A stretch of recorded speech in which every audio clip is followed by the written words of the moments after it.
So the topic that I wanted to talk about today is postpartum, what that looks like. They tell you everything about pregnancy and what that's like, but they never talk about postpartum and the challenges.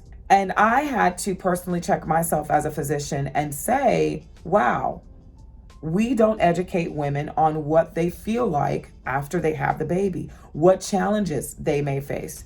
And then when they come to our office, we say, well, that's normal, but that's not normal for them. And when they come in and we tell them, oh, that's normal, it's almost dismissive. And because I'm an OBGYN and I know some of these things I don't know in terms of my own self, things I've had to research, why I got anxious when, or depressed, or, felt different when I just started, when I would start to breastfeed or pump, and didn't know that there was a name for that, but felt liberated when I did know that I was not crazy and that there was a name for what I was experiencing. That felt like a weight had been lifted off my shoulders. I felt free. I'm saying all this to say that there are things postpartum that women are going to face. Because our society makes women believe that we have to do all of these things. We have to multitask. We have to take care of children and be a wife and or girlfriend or partner or whatever. And we have to work, and we have to be in charge of the family unit, and we have to be a daughter, and we have to be a sister. We have to be all these things, but nobody gives us permission to just be, to rest, to know when you need to rest, to know when to ask for help. Women go through several hormonal changes following delivery. Those hormonal changes can lead to feeling not like themselves. Some of that comes in the way of depression, being overwhelmed, being anxious, feeling like you're not good enough, feeling like, oh my God, am I doing the right thing? The fears of just being a mom, the fears of being a good mom and what is necessary and required to be a good mom, but also realizing that you're sleep deprived, but you're supposed to get up and you're supposed to be with this baby all the time. Interestingly enough, I had this conversation with my husband yesterday about what society's requirements of women are and when we have children, and what that looks like. And the one thing that my husband said to me, he said, I really never thought about that. He said, because for men, it's okay if he sleeps and the mom is up with the baby all night. It's okay. He gets a pass. He's the man. It's okay if the man goes back out to work and doesn't really come home and interact with the children as much as the mom does. And that is so very true. And interestingly enough, my husband stays home with my children. And I'm grateful for that because I do realize that in me and my husband's lives, some of the things that have happened to us that should not have happened to us happened when our parents were not there. And that's because our parents were working and our moms had to be in the workforce. Because we did not come from excellent beginnings and we came from meager beginnings and we needed parents to work.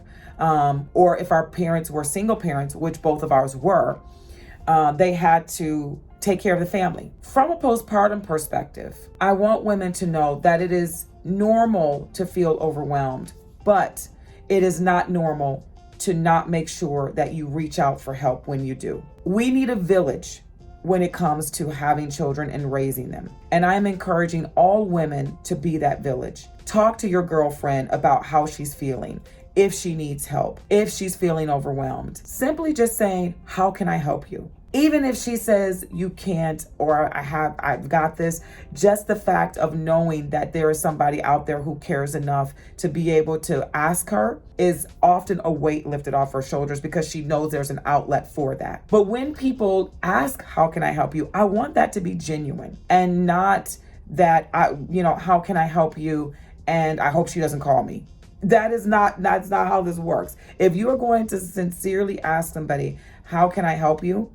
It sincerely needs to be genuine. So for those women who are postpartum, most often you are going to be up if you're breastfeeding every 2 to 3 hours, breastfeeding your baby. That's challenging. I encourage women because of that to pump after each session when they breastfeed their babies, because then that way you can start storing and banking milk. That way, when you need to lay down and rest, Your partner, family member, whoever that is, can take the baby and feed them. And they can also have their bonding sessions with them as well when they're able to feed the baby. One thing that I want women to also know, please take your time going back to work, because when you end up in a situation where you've gone back to work too early, you're exhausted, and your work requirements have not changed from when you left, but now you've changed because you have a new baby and you're going through the postpartum period.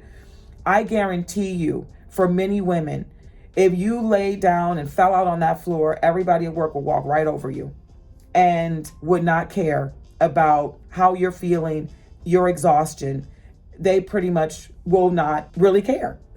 And so for that reason, it is up to you to take care of you. You cannot expect anyone else to be able to know what you need, what your needs are. And you have to put your needs first. That job will be there, and the requirements of that job will still be there.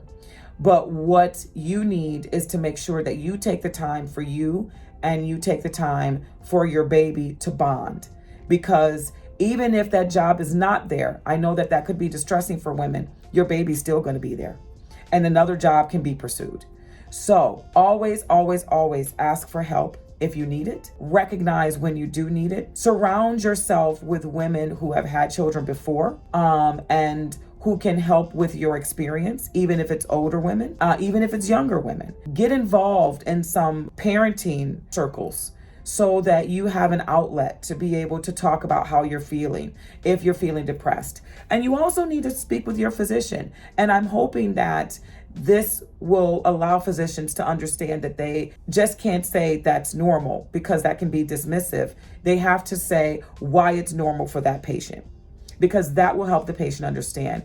That is also the reason why education is key.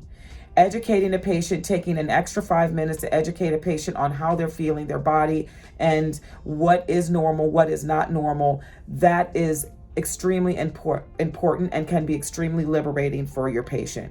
And it can also decrease their anxiety significantly. Decreasing the anxiety for a patient is also allowing her to parent better, because she's not parenting scared. She's parenting informed.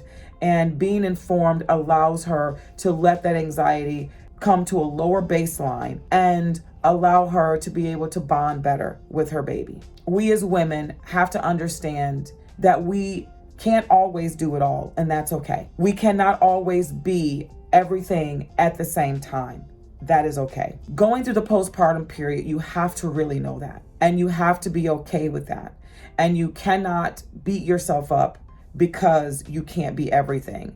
That concept right there in and of itself will allow you to feel more free going through your postpartum period, and also feel energized to get through that process, because you're not feeling like I have to do this, I have to do this, I have to do this, and if I don't, I'm a failure. No, you can't do that to yourself. That's not okay.